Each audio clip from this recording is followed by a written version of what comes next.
Hola, ¿qué tal? Mi nombre es Iván Carrillo y les doy la más cordial bienvenida a Reporte Climático, periodismo de soluciones para un mundo en constante cambio. Uno de los temas prioritarios de nuestro tiempo es la transición energética.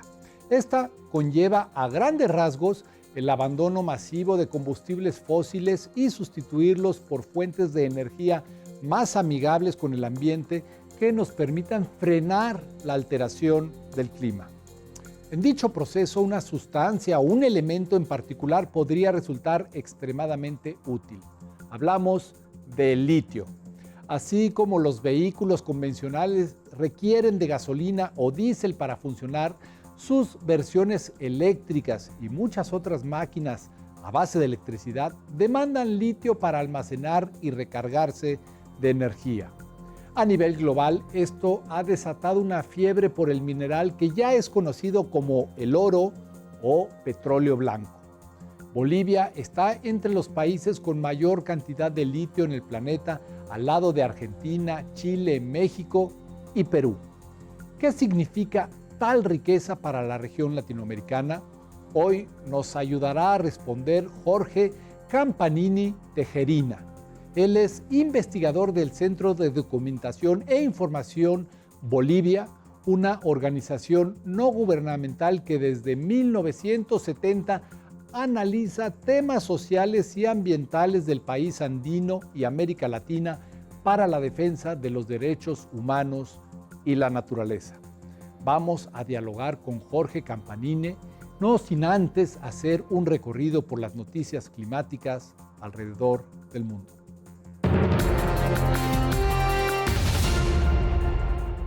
Cuatro indicadores de cambio climático rompieron récords el año pasado, informó la Organización Meteorológica Mundial a través de su Estado del Clima Mundial 2021. Según el documento, las concentraciones de los gases de efecto invernadero, la subida del nivel del mar, el contenido calorífico de los océanos y la acidificación de estas masas de agua nunca habían sido tan grandes en lo que se tiene registro. Al respecto, el secretario general de las Naciones Unidas dijo que el reporte es una sombría confirmación del fracaso de la humanidad para afrontar los trastornos climáticos. El líder también exigió una transición energética que permita alejarse del callejón sin salida que representan los combustibles fósiles.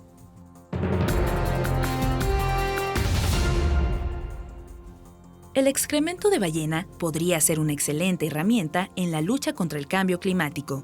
Cuando este desecho es liberado, promueve el crecimiento de fitoplancton, un conjunto de microorganismos marinos que al realizar la fotosíntesis capturan dióxido de carbono de la atmósfera. Una vez que muere, el fitoplancton se hunde en el fondo del océano, llevándose gran parte de ese carbono y mitigando así el calentamiento del planeta. The Guardian reportó que científicos australianos intentan aprovechar este fenómeno mediante el desarrollo de excremento sintético de ballena. Con ello, postularán al X-Prize, una iniciativa del magnate Elon Musk que financiará proyectos capaces de almacenar, de forma segura, el dióxido de carbono a una escala de 1.000 millones de toneladas o más al año.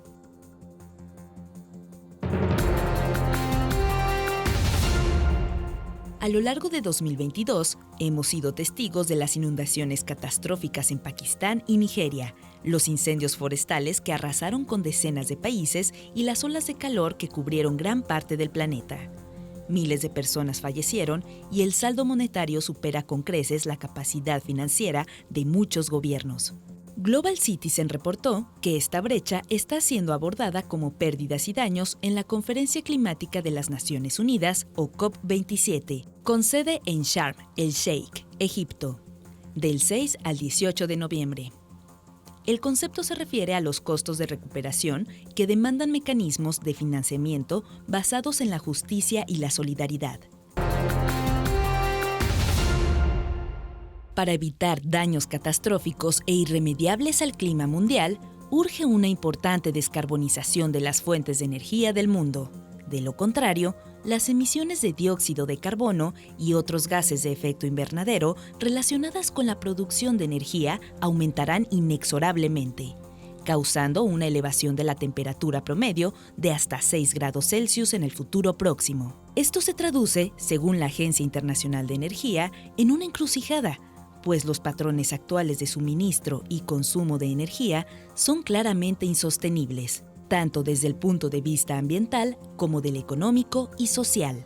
Por ello, no es exagerado decir que el devenir de la humanidad depende de la manera en que sepamos responder a dos grandes retos que se nos plantean en la actualidad en materia de energía. Primero, asegurar su obtención fiable y asequible. Y segundo, pasar rápidamente a un nuevo sistema energético con bajas emisiones de carbono, eficiente y respetuoso del medio ambiente. Lo que hace falta es nada más y nada menos que una revolución energética. Y en medio de esta discusión está el litio. Se trata del tercer elemento de la tabla periódica, un metal alcalino de color blanco platinado muy blando. Es tan ligero y poco denso que pesa la mitad del agua y flota en la gasolina. A diferencia de otros metales como el oro, la plata o el cobre, el litio no se encuentra en estado puro en la naturaleza, sino que su reactividad lo lleva a unirse a otros elementos y formar distintos tipos de minerales. En este sentido, se tiene registro de más de un centenar de especies minerales que contienen litio en su estructura. Está presente en silicatos y fosfatos de rocas ígneas, pero también en rocas sedimentarias y particularmente en salmueras naturales continentales. Aunque era conocido y usado desde la antigüedad, su descubrimiento oficial se dio en 1817 y a partir de entonces sus aplicaciones se ampliaron. Antes de su popularidad en este siglo, el litio fue un recurso estratégico en la industria militar.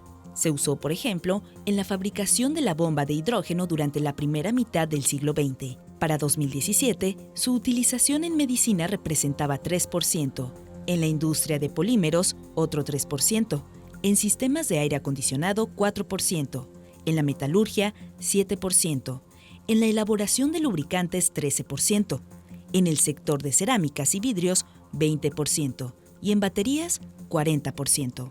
Esto último no es casualidad, ya que el litio es el más liviano de todos los elementos sólidos y tiene un alto potencial electroquímico. Ambas cualidades lo han vuelto el componente preferido de las baterías recargables de alta densidad energética. Se le ha señalado como el recurso estratégico que reemplazará al petróleo rumbo a una economía verde. Es tal el interés que los países han puesto en el litio que la Unión Europea lo incluyó en su lista de los 41 metales y minerales considerados materias primas críticas. Ese desierto de sal está ubicado al suroeste del país, en el departamento de Potosí, y es tan extenso que puede verse desde el espacio como una enorme mancha blanca platinada debido precisamente a la presencia del litio. Pero, ¿a qué obedece el auge que ha tenido este metal? Bueno, el litio tiene unas propiedades físico-químicas bastante interesantes, ¿no? Es un buen conductor de energía, es un buen almacenador de energía. Y justamente por estas propiedades es que el interés global se centra en emplear el litio justamente para la producción de baterías en casi todo su espectro, ¿no? Baterías para pilas de autos, para computadoras, para celulares, pero principalmente la demanda de litio está vinculada a la construcción de baterías para electromovilidad. Esto es muy importante en términos de transición energética, pues hoy en día el sector transporte por sí solo es responsable de poco más del 16% de las emisiones totales de los gases que calientan a la atmósfera. Pero hay un detalle que debemos recordar. Es una pregunta bastante compleja porque al final de cuentas el litio todavía sigue siendo un almacenador de energía, ¿no? La tecnología que se ha desarrollado hasta hoy no contempla la generación de energía a partir del litio, ¿no? Si teóricamente en eventos de fusión a partir de la generación de tritio no se han desarrollado en su gran magnitud, lo que tenemos ahora es por estas cualidades de que es un excelente almacenador. Además, es necesario repensar qué tipo de transición energética requerimos en el contexto latinoamericano. En términos de transición, habría que entender la transición en qué sentido y con qué beneficios. Si bien la electromovilidad, como mencionaba, es uno de los principales pilares de interés alrededor del litio, la energía que almacenaría el mismo sigue siendo principalmente fósil. Es decir, los vehículos eléctricos que circulan en este momento son impulsados por energía que probablemente se produjo en centrales termoeléctricas a partir de la quema de gas natural o carbón. Y no hay aún una estrategia clara de cómo modificar esto de raíz. Tendríamos que remitirnos un poco a los datos y a las estadísticas. Las entidades especializadas han reportado en los últimos años que el consumo de combustibles fósiles o se ha mantenido o se ha incrementado en los últimos años. A pesar de que países como por ejemplo China, parte de Europa, están en plena transformación de su parque automotor, ¿no? A partir justamente de baterías eléctricas, de automóviles eléctricos y baterías de litio. Entonces, estamos viendo que hay todavía ahí un espejismo, como tú señalas, ¿no? Si este metal va a ser realmente fundamental para el tema de la transición energética. Y hablando de transición energética y electromovilidad, habría que ver quiénes estarían beneficiados de la misma y cuál sería su impacto. Y como menciono, hasta el día de hoy, las estadísticas, los datos nos están mostrando de que el consumo de combustibles fósiles más bien se ha incrementado. Estamos entonces frente a una suerte de espejismo que nos llama a profundizar la discusión. Tal como estamos viendo, tal como se ha desarrollado el enfoque de transición, principalmente en los países desarrollados, pienso que los efectos no van a ser tan contundentes o claros respecto a la disminución, sobre todo del tipo de energía que se va a consumir para almacenar en estas baterías de litio. El futuro tal vez está en el desarrollo del tritio, ¿no? A partir de los isótopos radioactivos de litio, que sí producirían energía en el desarrollo de la fusión, pero esto todavía es, en nuestros términos científicos y técnicos globales, estamos todavía en una fase preliminar. El fenómeno al que se refiere Jorge Campanini consiste en imitar mediante reactores nucleares lo que sucede en estrellas como el Sol. Ahí se fusionan átomos ligeros en otros más pesados y al hacerlo liberan energía. Hay que mencionar de que lo que tenemos desarrollado tecnológicamente es la energía nuclear a partir de la fisión, ¿no? Y el tema de la fusión todavía es una cuestión más que todo teórica, ¿no? Hay muy pocos avances, al menos en escala representativa del desarrollo de este tipo de plantas que podría generar energía a partir del litio. Entonces estamos hablando de algo que todavía no se ha consolidado tal vez como una práctica. Puede ser una perspectiva estratégica en el futuro, obviamente, pero en la actualidad el enfoque que se le da al tema de este recurso está vinculado principalmente al tema de baterías y a la electromovilidad.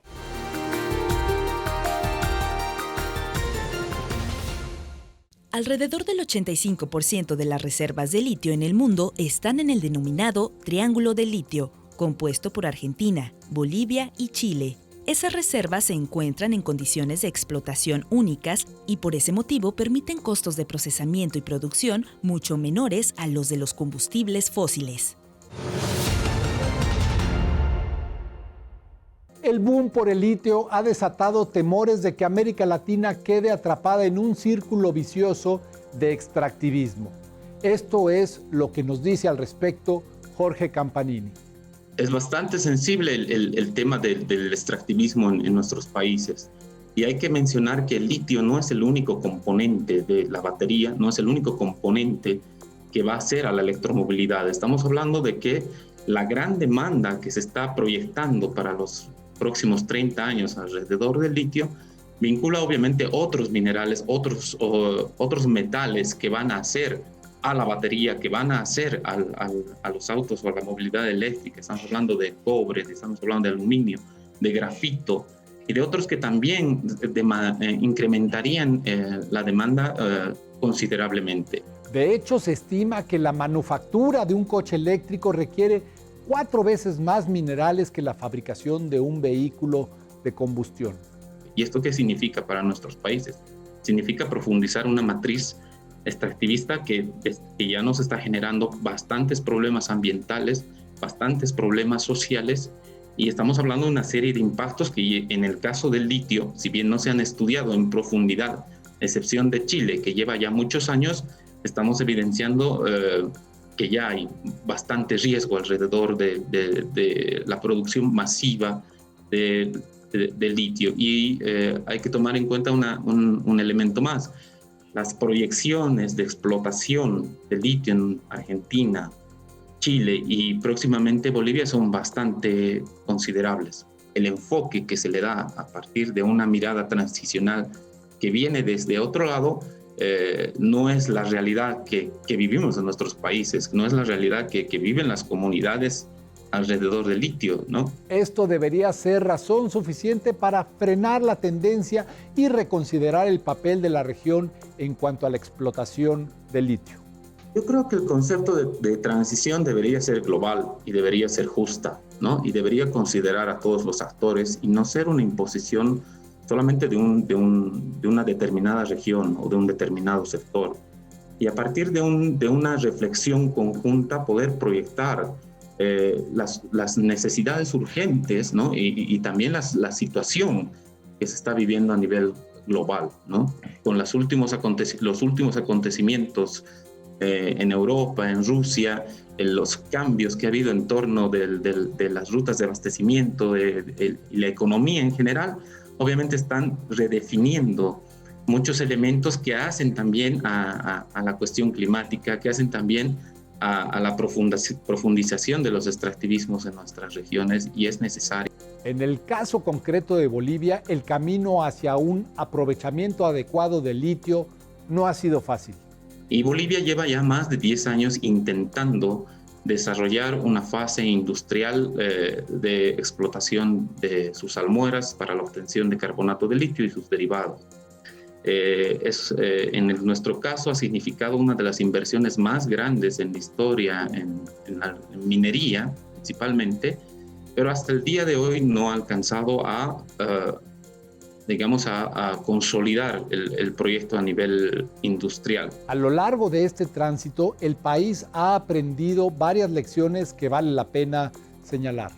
El riesgo que nosotros hemos evidenciado y que es parte y compartimos con Argentina y con Chile es que los salares y donde se encuentra esta riqueza son zonas con bastante estrés hídrico, ¿no? Es decir, el agua es un bien preciado en la puna andina y es un bien preciado para las comunidades, para los ecosistemas, y la minería de litio sobre todo como mencionaban, es una minería de agua, ¿no? Es una minería que principalmente explota el agua para la obtención de litio. Entonces esto representa un gran riesgo para el ecosistema porque se emplea básicamente aguas subterráneas, aguas fósiles, ¿no? La minería de litio es básicamente la obtención de aguas que no están en la superficie para procesar las salmueras. El Observatorio de Conflictos Mineros de América Latina, por ejemplo,